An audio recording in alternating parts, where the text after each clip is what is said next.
Hello and welcome to Wine Blast with me, Susie Barry, and my husband and fellow master of wine, Peter Richards. And in this episode, we're going to be speaking very gently and soothingly and trying not to shout, because we are touching on the painful and sometimes contentious issue of red wine headaches. You know, you've got me wondering now whether there's such a thing as wine podcast headaches.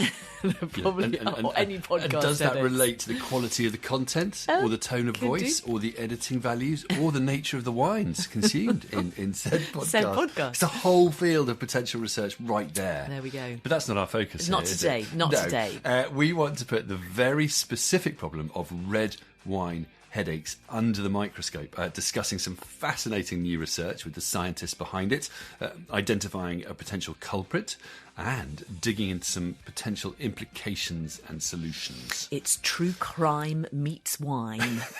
We have the offence, the headache. We may have the offender, we'll come on to that. But the really interesting bit is the fascinating stuff this all throws up. Here's a taster of what's to come. This particular person loved red wine, but she said it was so disappointing. Every time she bought a very expensive Cabernet, she had to cook with it because she couldn't drink it. She said it's very sad to be using your very best wine for cooking. My recommendation has been that you should look at less expensive red wines. When the research came out and we started getting this huge number of emails, and I was like, oh my God, how many people are suffering from this issue? And we feel happy when your research has that impact outside in the outside world and people can relate with it. Professor Andrew Waterhouse and Dr. Apramita Devi from the Department of Viticulture and Enology at the University of California, Davis there. Gosh, those are long titles and whatnot. We'll be discussing their research into red wine headaches and touching on intriguing related themes such as the implications for winemakers and wine drinkers all around the world, the role of food, funding challenges, and the tantalising potential for this work to shed new light on hangovers. Plus, whisper it, but might cheap red wine be the answer? Can't wait to dive into that. But read into this what you will. We will be tasting and recommending some great value red wines towards the end of the show. Doctor's orders. Looking forward to that, yeah. So lots to be getting on with. Let's start at the beginning, shall we? Good idea. So, the health implications of wine is a fascinating topic. Put simply, we don't know enough, and that's frustrating. Wine is possibly one of the most complex substances we eat or drink, but there's a lack of ambitious, well-funded research in this area. What this means is, when credible new findings do come along, it's well worth sitting up and taking notice. And we do love dipping into this theme, don't we, on Wine Blast? We we do. discussed the potential risks of biogenic amines in wines in The Undeserved Hangover back in season 2. And we talked about wine and the gut microbiome with Professor Tim Spector in season 4. So do check those out. But then, in November 2023, some new research was published in the journal Scientific Reports, proposing a new hypothesis to explain red wine headaches. At which point our ears pricked up. We did touch on this briefly on our Wines of the Year show late last year. But the more we looked into this, the more we realised we needed to explore this in proper depth, didn't we? Because the potential implications are quite wide-reaching. Yeah, so I think we need to tackle this step by step. So first up, the extent of the problem. Apparently, headaches affect around 16% of the world's population daily, and migraines are actually a major cause of disability. I didn't know. Alcoholic drinks are the most common dietary component associated with headaches. 37% of patients blame booze for triggering them. And crucially, red wine is one of the worst offenders in this context and provokes headaches in people who can drink other booze without issues. Now, Dr. Maurice Levin is Professor of Neurology and the Director of the Headache Center at the University of California, San Francisco, and was the third co-author of this research we're discussing alongside Professor Waterhouse and Dr. Devi.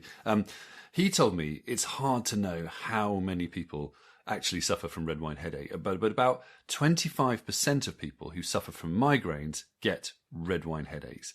And he said there are probably other non-migraine sufferers who get red wine headaches as well. Either way, we're not talking insignificant numbers here. We're talking about millions of people who suffer from red wine headaches.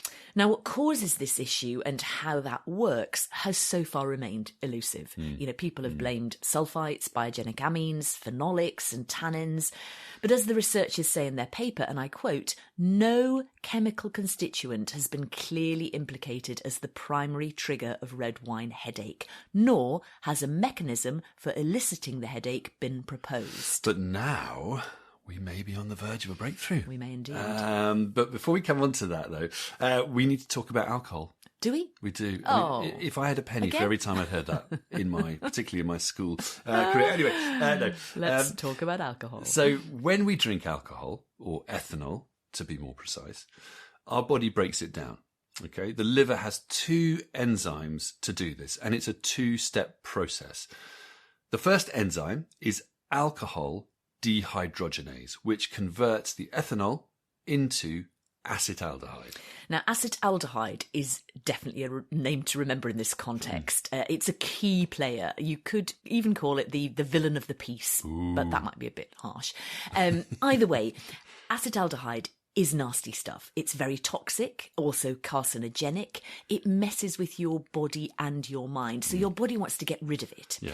And this is where the second enzyme comes in. Acetaldehyde dehydrogenase, or ALDH, converts the acetaldehyde into acetate, which is non-toxic and much friendlier.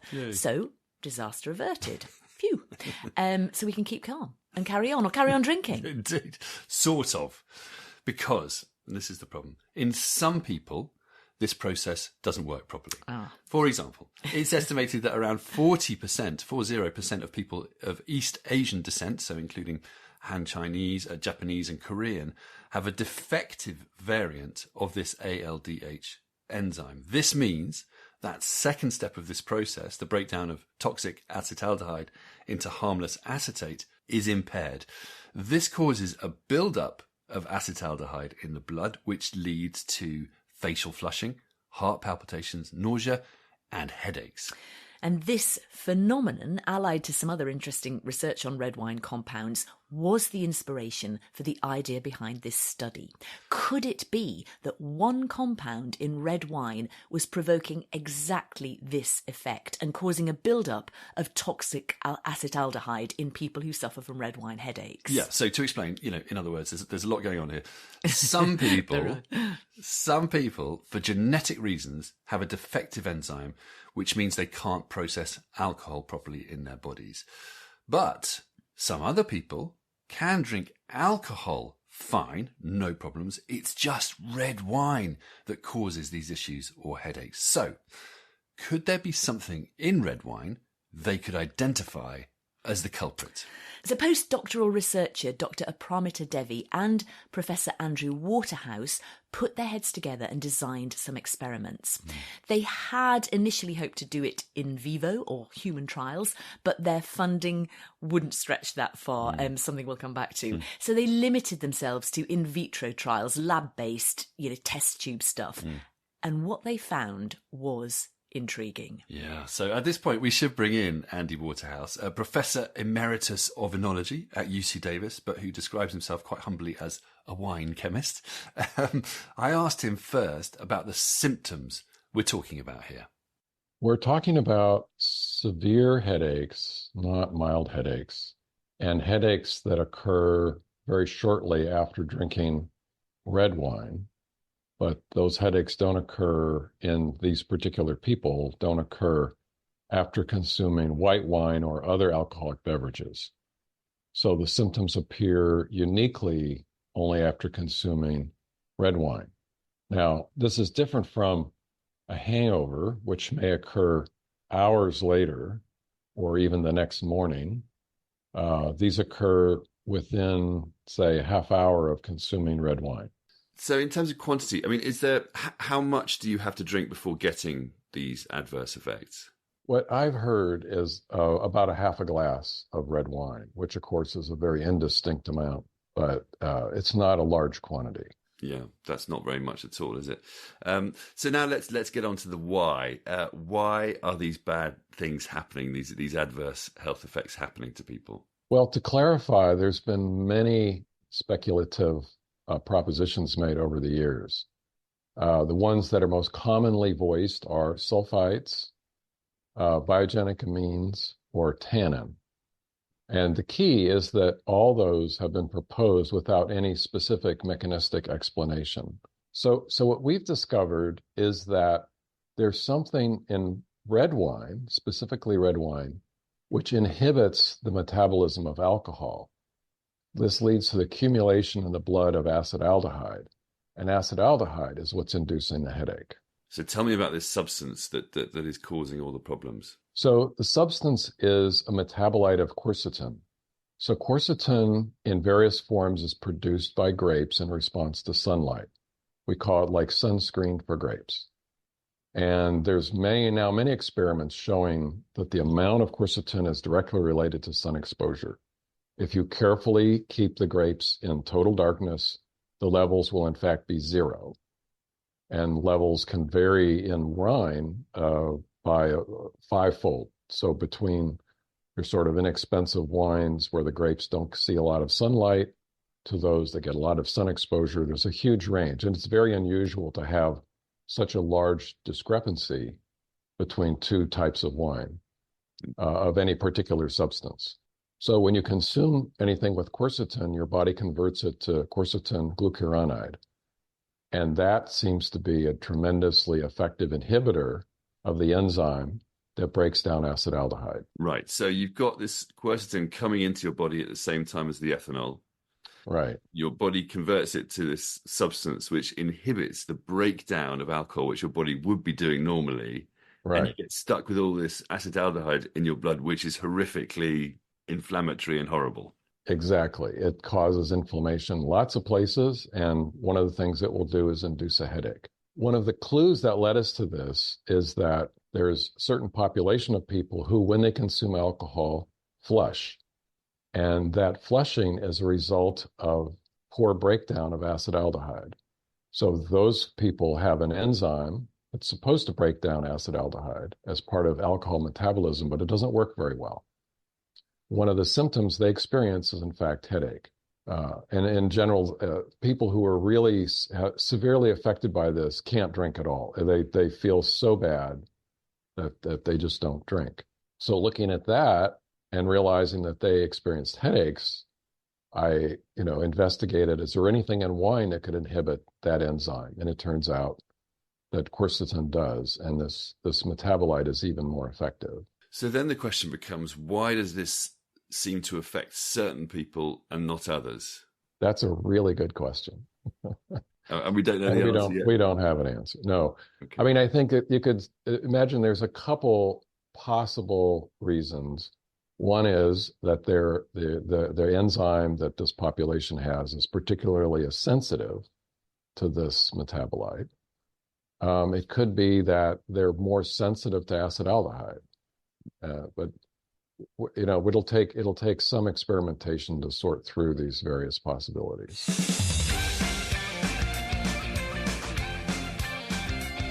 So just to pause there a second, it sounds like we've been drinking sunscreen. Isn't that the problem? I mean, drinking sunscreen is never good for anybody. Sunscreen for grapes, it doesn't sound the most appetizing, does it? No. Yes, I agree. Yeah. But joking aside, though, this quercetin is actually a phenolic compound or flavonoid, and flavonoids are generally thought to be quite good for us, as antioxidants, scavenging harmful free radicals and all of that.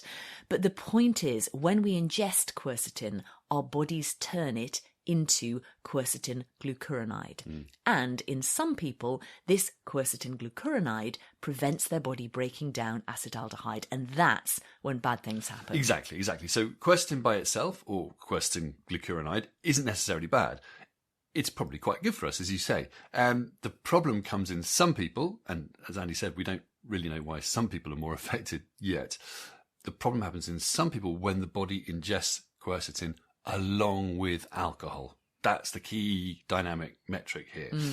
Because quercetin glucuronide inhibits this specific enzyme that would otherwise break down the toxic byproduct. of alcohol. So, I mean, that's quite a complex mechanism. I mean, how on earth did they hit upon that in their research? That's a really good question. So I asked Dr. Aparamita Devi that.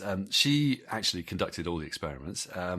She said she was aware of one paper that suggested quercetin could inhibit a similar enzyme to the one we're talking about here. So, given their lab is a phenolics lab, she assembled tons of test tubes and enzyme kits and the chemical form of various phenolics.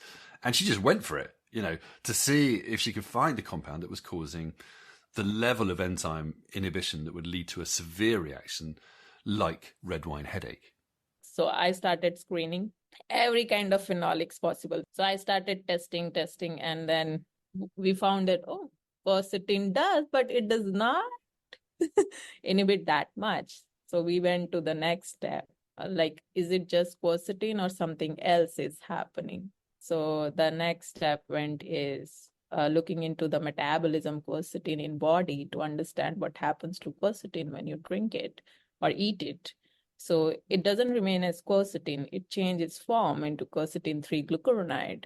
So we're like, okay, so it's not just quercetin, it changes. So why don't we pick up the second form and see it? And we just took that second form, quercetin 3-glucuronide, boom, we got a lot of inhibition. And so was it quite a spectacular result? I mean, was it something that was... when we were doing quercetin, we were getting 20%, 25% inhibition of the enzyme. So we were not sure, is it good enough to do a headache or accumulate enough acetaldehyde that you might be ending up. So we're not very happy with this 20-25%. But then when we started looking into this quercetin 3-glucuronide, it went almost up to 80%, which is almost 80% of your enzyme at that point of time is not working, and you are accumulating a lot of acetaldehyde. So it's obviously in a test tube. In a body, it will be very different because you have a lot of other things going on.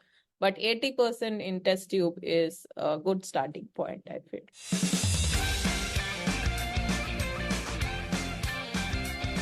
We're going to come back to human trials in a bit, but that's quite a eureka moment she's describing, isn't it? Yeah. So it's not really the quercetin that's inhibiting this enzyme, it's the quercetin glucuronide or quercetin 3-glucuronide that your body produces.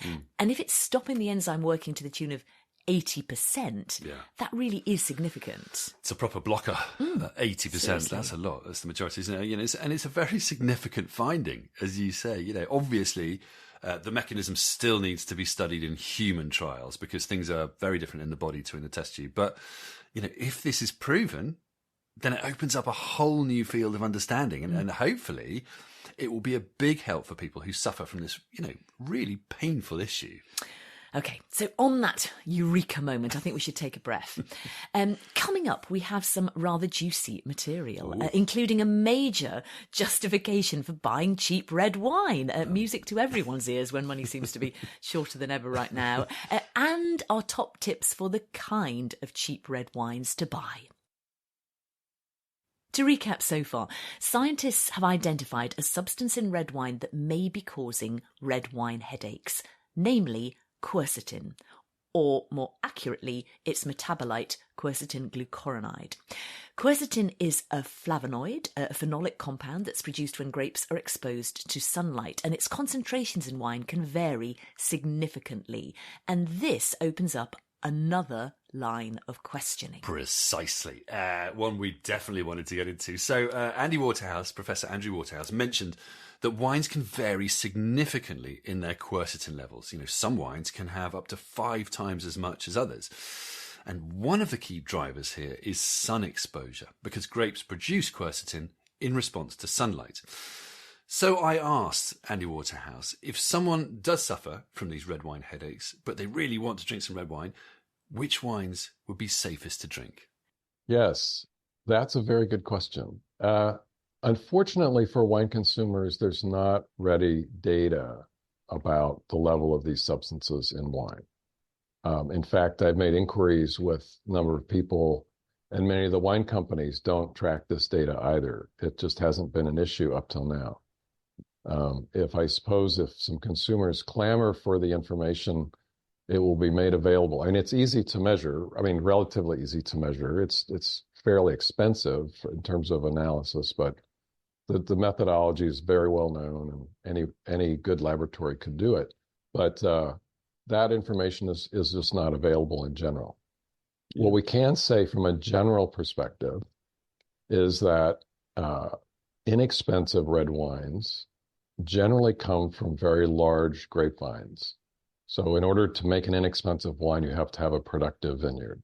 So for instance, you might harvest about 10 to 15 tons of grapes from a productive vineyard. To achieve that level of production, you have to have a very large grapevine, which means that the grapes themselves will be heavily shaded by the vine itself.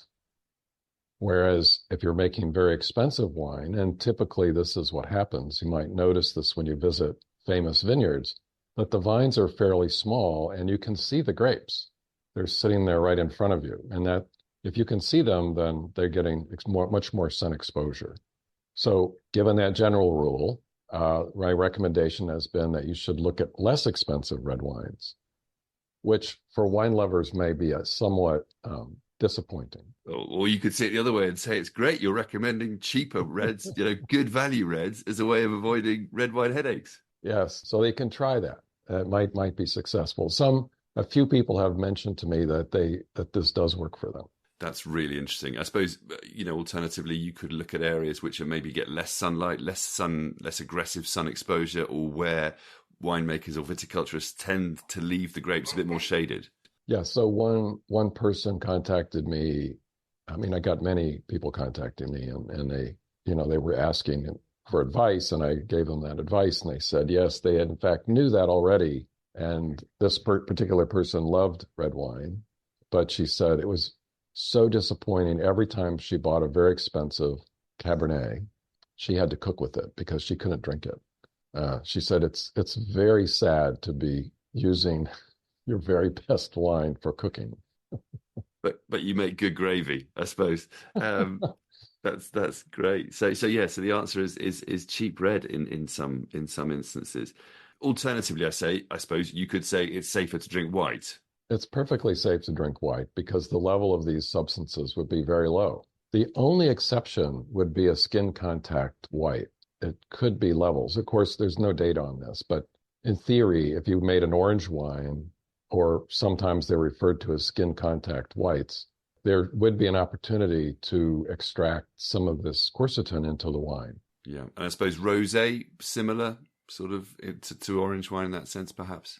No, not unless it's a very dark rosé. Rosés are made with very, very limited skin contact. So the tiny amount of pink color is the easiest. So that substance is the easiest thing to remove from the skin. The quercetin would come later. So rosé is actually, if you like red, but you do get these headaches, rosé might actually be a good option then. Oh, yes, definitely.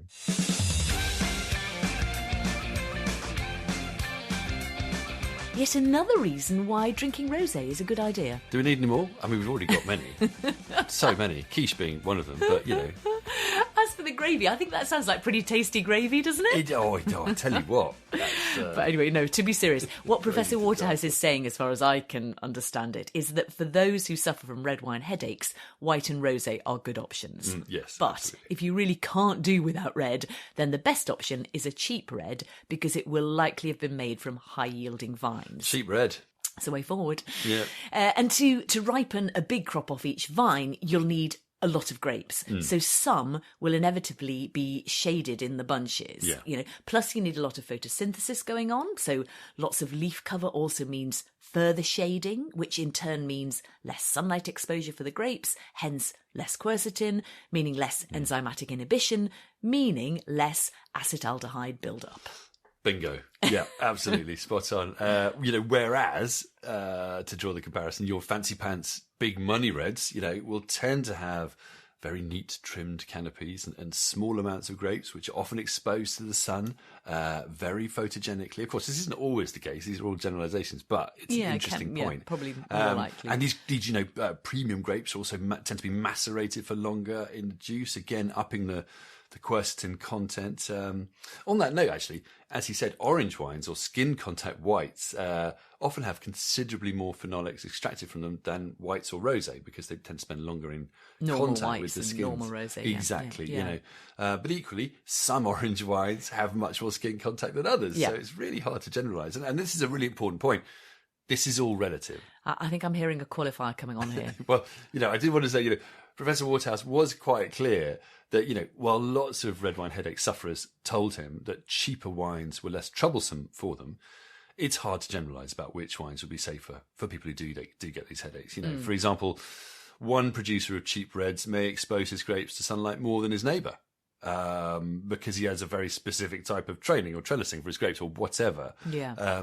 Or the winemaking methods may, you know, favour higher levels of quercetin because the length of time he leaves his red wines macerating on the skins, or the way the wines are stabilised or fined or aged or whatever. All this has an impact. So there are so many variables. And I should add, it's hard to predict from colour as well, isn't it? You know, yeah. for instance, I've heard grapes like Pinot Noir and Nebbiolo, which tend to produce fairly pale wines, can be quite high in quercetin, whereas naturally more deeply coloured grapes like Tannat and Cabernet Sauvignon can be quite low. It's quite counterintuitive, isn't it? Yeah. Anyway, I guess the one thing that would help us is having some sort of reliable measurement of quercetin levels in the wines themselves. And as Andy mentioned, this is pretty straightforward to do. You know, it doesn't sound cheap, but if people start asking for it and it became a selling point. Yeah, but I think, you know, we then get into all kinds of legal and regulatory issues, don't we? You know, it's generally not allowed for wines to make health claims. So, you know, how could that be done? But, you know, I do agree, you know, you get the sense there is something that can be done both by researchers, but also, you know, more importantly, by proactive wine producers in this space, particularly given it's such a major issue for so many people. Yeah, I mean, I guess it's important to see what comes out of the human trials and go from there, Yeah. because all of this is still subject to confirmation in that sense. Yeah, absolutely. So just to finish off on that point, Andy and Aprometer had hoped to do human trials, but couldn't get the funding. They actually raised the money for their research by crowdfunding. Andy's logic was that if the government and wine companies aren't keen to fund this kind of research, which apparently they aren't, which is a massive scandal in my view. No, they but, should. But, I mean, they you know, really I should think be, it's but, crazy. yeah. Maybe then it should be funded by those who stood to benefit the most from it, you know, i.e. wine drinkers. Yeah. But they only managed to get a fraction of what they were hoping for. I think it was about $5,000 rather than $50,000. So, you know, they just opted to do the in vitro trial in the first instance. But there are human trials following on from their initial findings now, aren't there? Yeah, absolutely. So I asked Andy about this, and he said the funding for these is coming from a foundation affiliated with the Wine Spectator publishing group. You know, I don't know if the funding has materialised because of how promising the results of the initial study were. Maybe. But either way, you know, I also asked Aprometer about the nature of these human trials. Apparently, they will be overseen by Maurice Levin, he of the Headache Center at the University of California, San Francisco, who we've already name-checked. And this is what she said about the trials. So it's done by our collaborator in UC San Francisco in a headache center. So we have these patients who come often to him with this complaint of red wine headache. So he'll be selecting people who know what red wine headache is or who have experienced a red wine headache. So our initial study will be about like providing them with two wines, which have one of them will be high in quercetin and other will be like low in quercetin. And then we give them these wines in a controlled setup, and then they have to just report that which wine gave them headache. So first step is just to know the response of them with a particular kind of wine. So that's the first trial. And so these are people who already experience issues with red wine headaches. You know that they have an issue. So, but that's not going to be, I mean, I imagine that might be quite hard getting the volunteers, no, because that's going to be potentially quite a painful experience for them. Yeah, but those who are already getting that pain, they want to know like what is causing them. So it's kind of give them information like, okay, this is the reason, so they can have more informed choices about what kind of wine they take, what not. So they are getting when they are that pain, so they want to kind of sort it out. So they are ready to be part of this, I think, to sort that problem out. Yeah.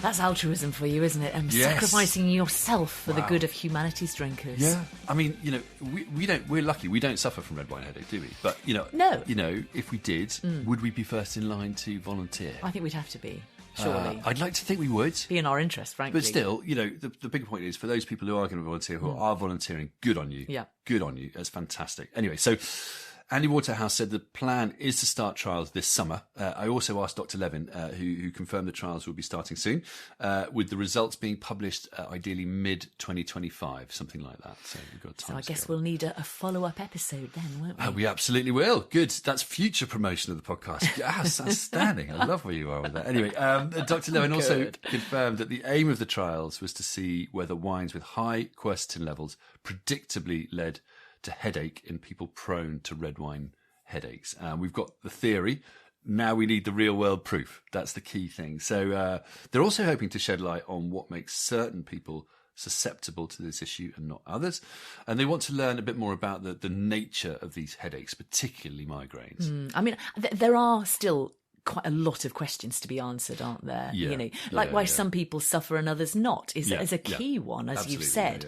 But then there are questions like, can people develop this issue as they get older, or do other factors play a part, like medication or hormonal fluctuations or state of gut or your liver health? Yeah, we get asked, I'm sure every wine person does, but we get asked this by so many people on so many different levels. There's so many questions out there. Yeah. So, and everyone's different. Everyone's different. I think they're going to need a bigger research budget, aren't they? I think they See where are. I'm coming to this. And actually, on that note, Paramita did say a couple of things that are relevant in this regard. Firstly, there's a possibility that biogenic amines may be responsible for some adverse reactions in wine, but the mechanism isn't very clear. So that will be worth studying separately. I think we budget agree. just went up further, didn't It it? did. We're very good at adding to budgets, Adding to aren't the we? budget. Then Spending money. Paramita also dangled a big carrot by mentioning in passing that they're hoping their further research might shed some light on hangovers. You mean their research into things like quercetin? Yeah, absolutely. They don't know, but I think they have a hunch these things might be linked to hangovers. Sort of makes sense. wouldn't it? Paramita said that there's a huge line of research possibly in this thing. The only issue is funding.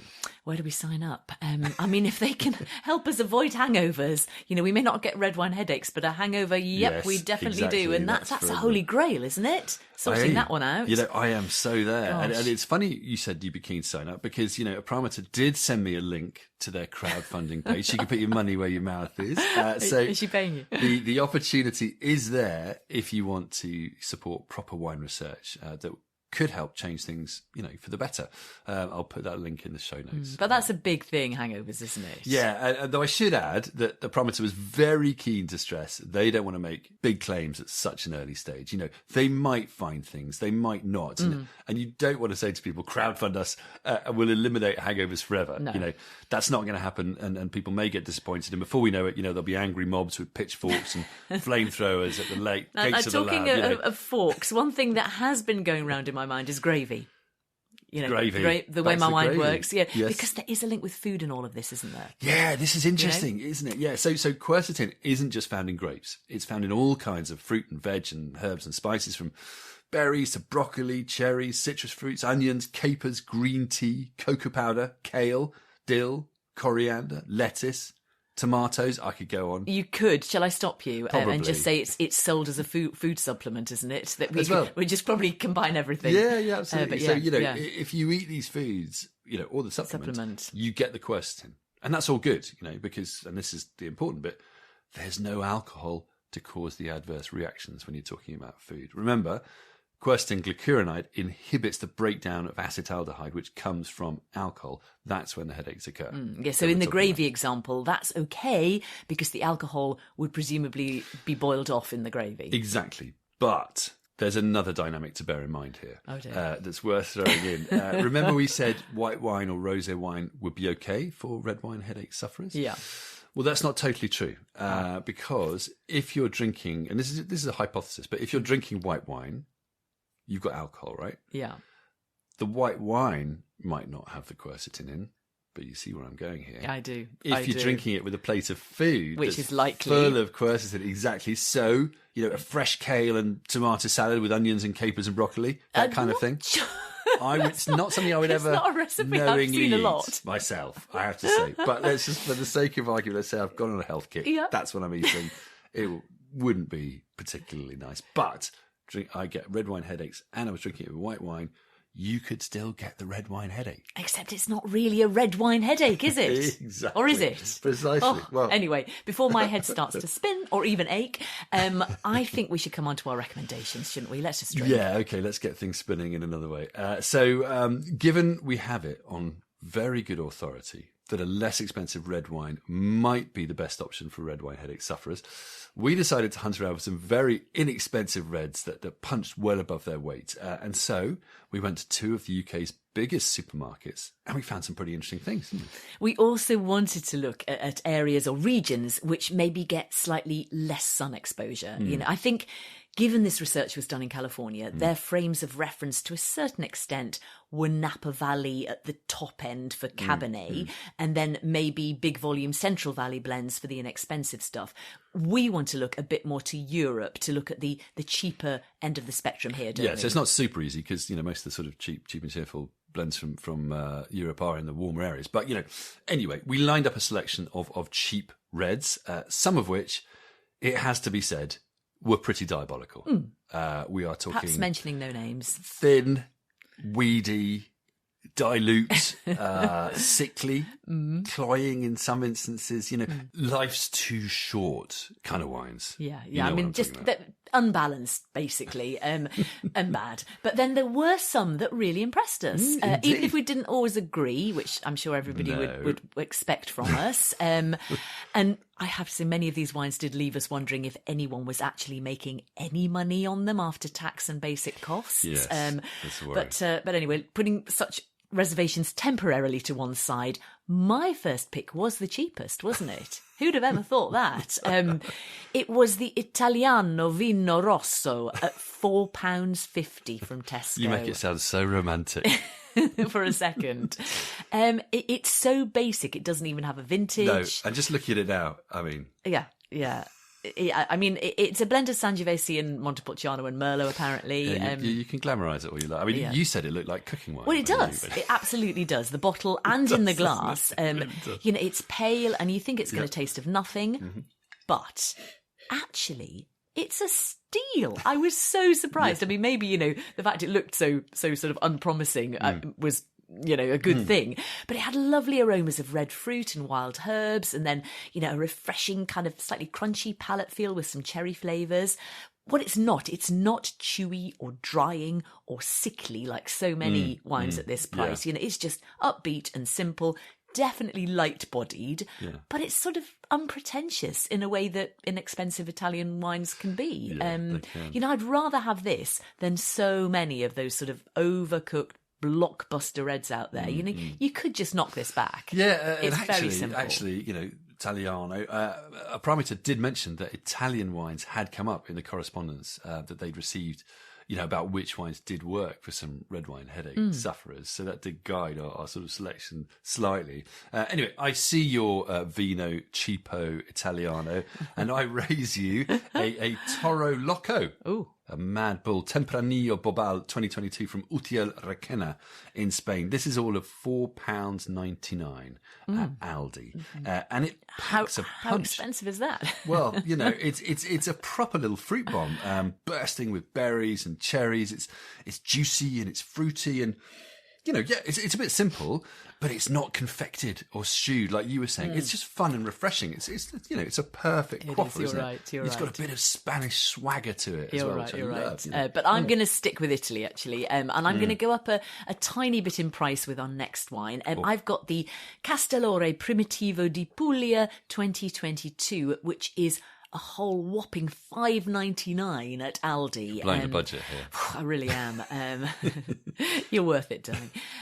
It's in a very smart bottle, actually, which is quite surprising. And there's so much wine for the price. You know, lots of heady raisin blackberry fruit. It's rich and ripe and succulent. I mean, maybe not the most subtle or elegant, but you know, at this price, really impressive. It's got some fine chalky tannin. I definitely recommend this for anyone who wants to sort of impress their friends on a budget. The only thing I would say is that we are obviously down in Puglia in southern Italy, so perhaps a bit more sunshine actually here than is absolutely ideal for those lower quercetin levels. But it does look very smart. It does. As you say, you know. I've got another Italian here, the Vista Castelli Montepulciano d'Abruzzo 2021, which is £5.50 at Tesco. It's, you know, it's just classic Italian stuff, really. Red cherries and herbal notes. I think Montepulciano d'Abruzzo, generally speaking, is a good value option to go for all the time from a trusted retailer. You know, like I say, juicy, sort of tangy palate that works really well. Probably works best with food to offset, you know, it's quite sort of firm. I don't know, spag bowl, whatever. Yeah. And one final recommendation then that's not from Spain, not from Italy, it's from Portugal. It's the Mimo Mutino Dao 2021, and that is $6.49 at Aldi. And you've got a lot of wine here, lots of fruit, a bit of spice, a bit of florality. It's looking a bit mature now, but again, lots of wine for the price and something a bit different, I think, you know, to have with your Tuesday night bangers and mash. So there we have it. Some great value, inexpensive red wines for you, whether you're a red wine headache sufferer or not. All great ammunition for that perfect Tuesday night in. By way of closing summary, red wine headaches are a serious issue for many people. But as a result of some exciting recent research at UC Davis in California, we may be closer to identifying a cause. Quercetin, a natural flavonoid found in grapes, may be preventing the breakdown of alcohol in the body and causing a toxic acetaldehyde buildup, resulting in headaches as well as other painful symptoms. Human trials are needed to confirm this hypothesis, with results expected mid-2025. In the meantime, experts suggest inexpensive red wines may offer the best chance of avoiding headaches. That's if you don't fancy white or rosé, though you may also need to be wary of the food you're eating. There's also the potential for this research to shed light on hangovers, which is a tantalising prospect. But funding is a perennial challenge. So it would be good to see more support in that regard. This is, you know, really important work in terms of getting to grips with an issue that has been a thorn in the side of humanity for thousands of years. And on that note, I know we're nearly out of time, but you did ask both Andy and Aparamita how they felt about their exciting findings, didn't you? Oh, well remembered. Yeah, I most certainly did. And here's what they said. Well, that's the real excitement of science, is making a discovery, finding out what makes something tick. So really, that's the fun part. When I started this work, I didn't know that this will be a problem for so many of lot of people. I started okay, maybe a fraction of people getting affected with these, people have much bigger issues. So, but when the research came out and we started getting this huge number of emails, people asking which wine to drink, what to drink, and I was like, oh my God, how many people are suffering from this issue? And how many people? And then I realized, okay, I know it's a test tube study, but it has an impact, and we get more excited about. So till then we were how to do clinical trial, and we were trying kind of thinking. But after that, we got that push, okay, we need to do it. Whether it starts with a small clinical trial, it's okay, but we need to do that. So we feel happy when your research has that impact in the outside world, and people can relate with it. So that's the real research we feel. Well, it's absolutely fantastic.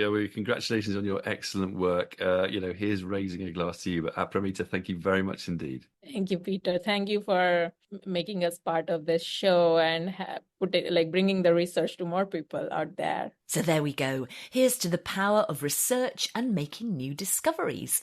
Our thanks to Professor Andrew Waterhouse, Dr. Apramita Devi and Dr. Maurice Levin. And thanks to you for listening. Until next time, cheers.